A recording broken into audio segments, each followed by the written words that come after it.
Delta variant जो है वो इस समय दुनिया के 80 देशों में पाया जाता है।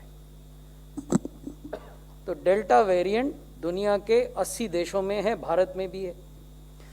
और जो डेल्टा प्लस वेरिएंट है वो अभी, और डेल्टा वेरिएंट को वेरिएंट ऑफ कंसर्न माना गया है, यानी वो सीरियस श्रेणी में है। डेल्टा प्लस अभी 9 देशों में पाया गया है।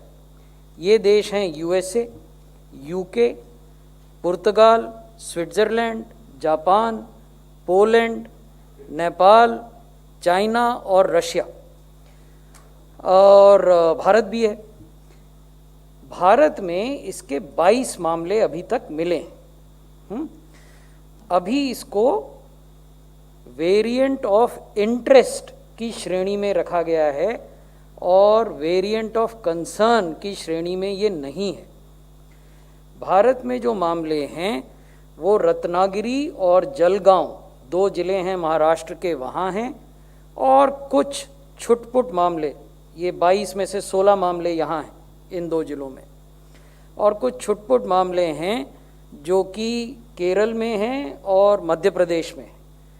आज स्वास्थ्य मंत्रालय ने इन राज्यों को एक एडवाइजरी जारी करके ये बताया है कि उन्हें किस प्रकार की कार्रवाई, यानी what is the kind of public health response that Maharashtra, Madhya Pradesh and Kerala should initiate to address this issue, which presently looks fairly small in terms of number, but we would not want this to assume significant proportions. हम नहीं चाहेंगे कि ये कुछ अधिक बड़ा रूप ले।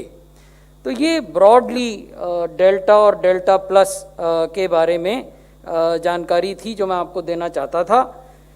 जो व्यवस्था है वो ये है कि इंसाकॉग नाम का एक कंसोर्शियम है जिसमें भारत सरकार के स्वास्थ्य मंत्रालय, आईसीएमआर, डिपार्टमेंट ऑफ बायोटेक्नोलॉजी और सीएसआईआर के लैब्स शामिल हैं। इसकी शुरुआत दिसंबर में हुई थी, उस समय इसमें 10 लैब थे, अब ये बढ़कर 28 लैब हो गए हैं। इन्होंने अब तक 45,000 सैंपल्स की जीनोम सीक्वेंसिंग की है, 45,000 samples, and I have just given you the number of delta plus 22.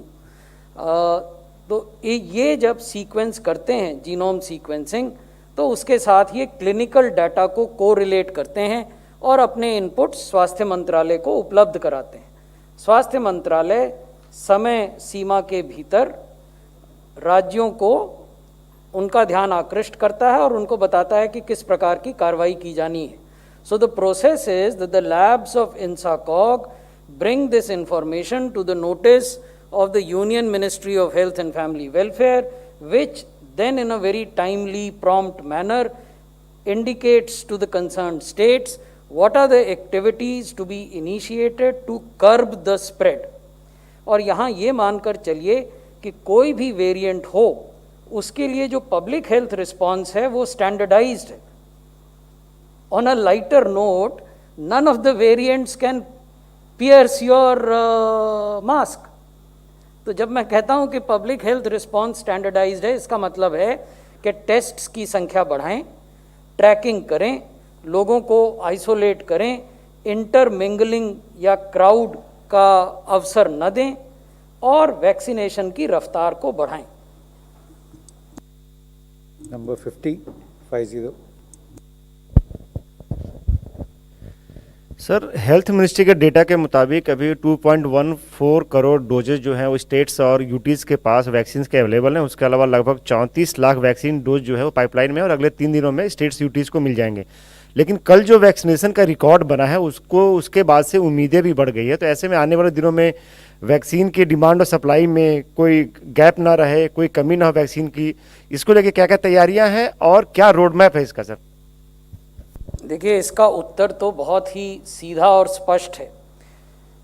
हमारे पास वैक्सीनेट करने की एक क्षमता है।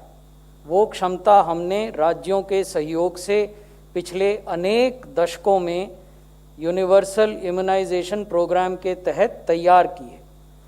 कल राज्यों ने उस क्षमता का प्रदर्शन किया, भारत सरकार ने उनका सहयोग किया। कैसे सहयोग किया? भारत सरकार ने न केवल समय पर उनको वैक्सीन डोजेज उपलब्ध कराई, बल्कि उनको एडवांस विजिबिलिटी दी, यानी अग्रिम जानकारी दी कि अगले 15 दिन में आपको इतनी डोजेज मिलेंगी, जो आप स्वयं अपने प्रश्न में भी बता रहे हैं। इससे क्या हुआ? इससे राज्यों की क्षमता बेहतर प्लानिंग करने की बढ़ी। Since the states had advance information of the quantum of doses which were to come and the dates when those doses were supposed to come, the states were in a position to plan in an effective manner. They could in turn intimate the districts and the COVID vaccination centers that this is the quantum of vaccine that you will be getting.